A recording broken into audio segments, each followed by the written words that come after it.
Alors bonjour à tous, je me présente, je suis Dr Henbold, je suis chirurgien spécialisé en chirurgie plastique, reconstructrice et esthétique. Je suis très heureux de répondre à ce question-réponse, c'est un petit peu particulier en ce moment, mais je vais essayer de répondre à toutes les questions que vous avez posées. Alors je travaille sur 3 lieux, sur Villeurbanne, sur Vénissieux, et puis sur Voiron, et donc à la clinique de Chartreuse notamment. On a mis en place un réseau de prise en charge des patientes qui ont eu un cancer du sein, avec notamment le docteur Gillard, le docteur Voilin, chirurgien gynécologique et viscéraux. Et je suis amené, moi, à intervenir ensuite, donc après la mastectomie, pour reconstruire le sein et pour aider les patientes à retrouver une féminité et un complexe qu'elle vit mal. Euh, voilà, tout simplement.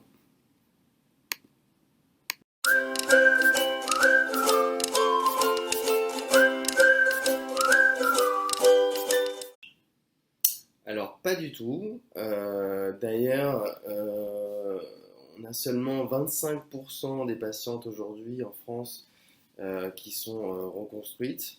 Alors, sans doute par défaut d'information, par peur de complications, par des douleurs, par lassitude des hôpitaux, des traitements, parfois par déni. Elles veulent plus en entendre parler, tout simplement, et elles veulent passer à autre chose et plus revenir dans un circuit hospitalier, clinique. Et ça, on peut le comprendre parfaitement. Alors, chaque patiente a le choix de se faire reconstruire ou non, et elle décide, bien heureusement, du moment le plus propice pour elle, en sachant que le délai minimum pour une reconstruction euh, est d'au moins 6 mois après la fin de la radiothérapie. Ça, c'est un délai qui est un peu incompressible et parfois, et d'ailleurs, ce délai peut être un peu plus long dans certaines indications. Mais en tout cas, la reconstruction n'est pas du tout obligatoire.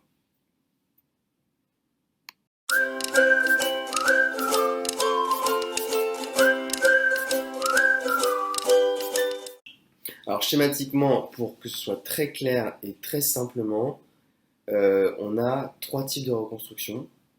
La première, que tout le monde connaît à peu près ou a entendu parler, c'est la reconstruction par les prothèses, des prothèses mammaires comme celle-ci, d'accord, que l'on va insérer sous le muscle pectoral après une mastectomie. Euh, donc le grand principe, c'est l'utilisation d'un implant mammaire qui est temporaire ou définitif, qui va redonner du volume au sein. Alors l'implant, il est inséré sous le muscle pectoral.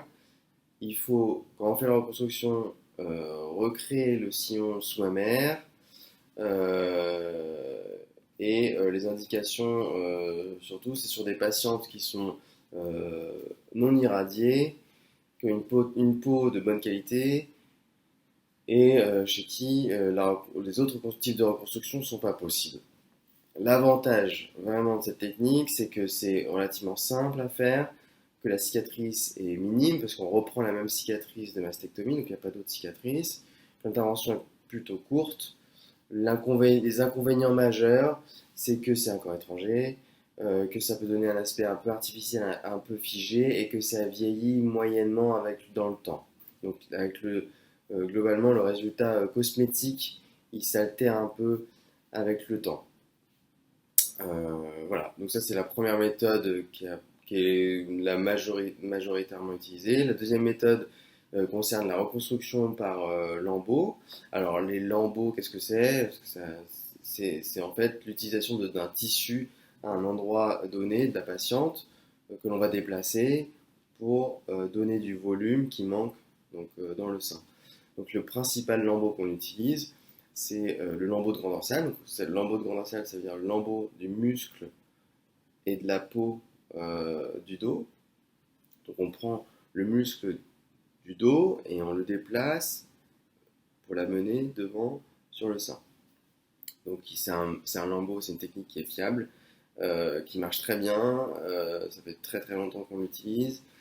L'inconvénient de cette technique, c'est que ça fait une cicatrice dans le dos, que ça peut faire ce qu'on appelle un effet un peu patch, parce que forcément on amène de la peau du dos au devant, donc ça fait comme un patch de, de, de- de peau. Alors on peut quand même maintenant parfois l'enfouir, cette peau, et du coup ne pas avoir ce patch. Euh, voilà.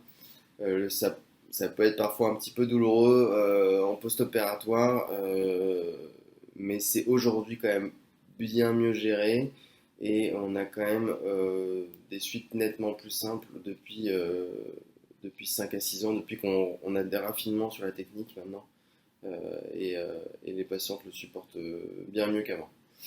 Après, on a la troisième technique, qui est une technique un peu révolutionnaire que l'on réalise depuis 2011 en France, qui est la technique du lipofilling, c'est-à-dire de la graisse.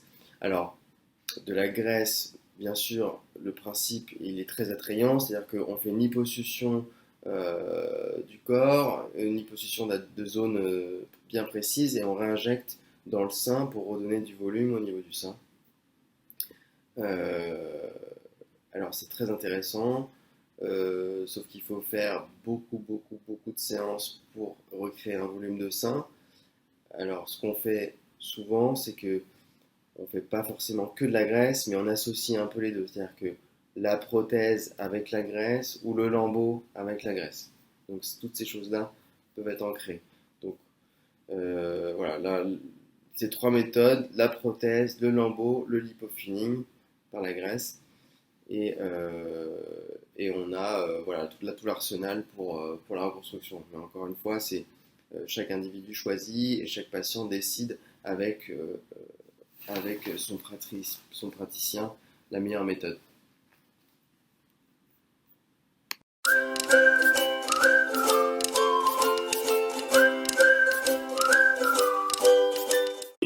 Alors globalement, il est admis qu'il faut un délai minimum de 6 mois, voire un an, après la radiothérapie, avant d'envisager une reconstruction.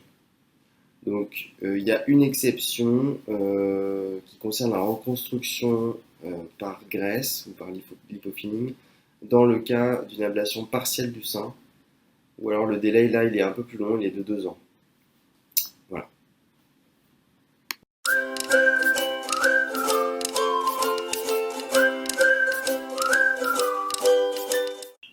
Alors oui, tout à fait. D'ailleurs, on a été amené à le faire à la clinique de Chartreux notamment, il y a tout récemment.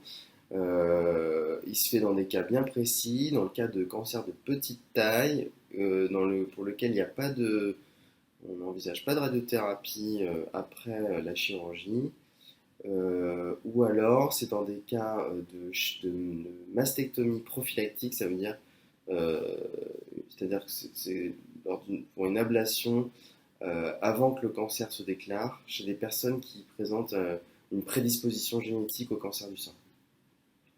Donc à ce moment-là, on est amené à opérer en équipe avec le chirurgien gynécologique qui réalise la mastectomie dans le premier temps et la reconstruction se fait tout de suite après en fonction de ce qu'on a choisi et ça peut être tout type de reconstruction, la prothèse ou bien le lambeau ou bien de la graisse. Voilà.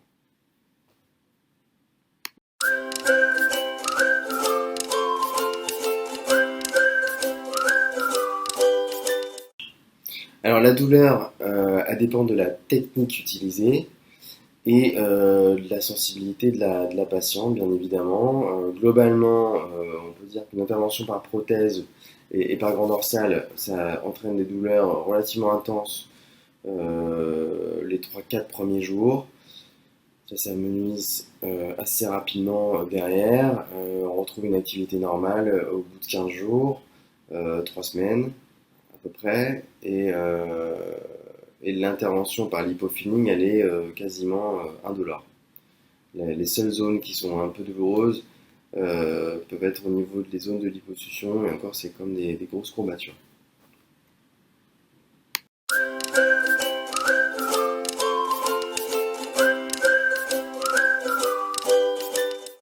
Alors bien sûr, toutes les reconstructions après cancer du sein bénéficient d'une prise en charge par la sécurité sociale. Ça me paraît bien normal.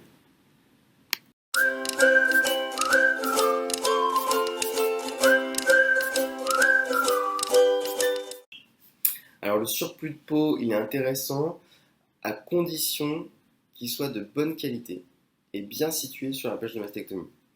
Dans ce cas, il est intéressant et il peut aider à couvrir une prothèse ou un lambeau si besoin, ou augmenter la taille du sac nécessaire à la greffe de tissu adipeux. Mais parfois, il n'est pas forcément nécessaire d'avoir ce surplus. Et il existe plein de moyens pour apporter cette peau justement manquante, notamment avec le lambeau, ou pour distendre la peau, notamment avec des prothèses d'expansion, c'est-à-dire des prothèses temporaires.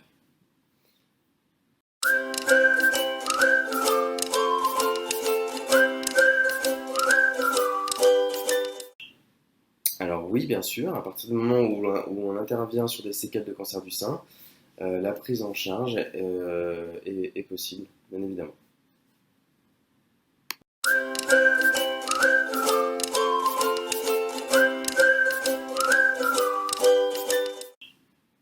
Alors en général, il faut compter 3 interventions qui sont espacées en moyenne de 3 à 6 mois. Donc, et ça peut être parfois un petit peu plus long en cas de reconstruction par graisse exclusivement. Donc en général, on suit les patientes sur 12 mois à 18 mois. Et nous travaillons à la fin avec une tatoueuse professionnelle pour réaliser la reconstruction de l'aréole. C'est un petit peu la petite touche finale au travail effectué en amont.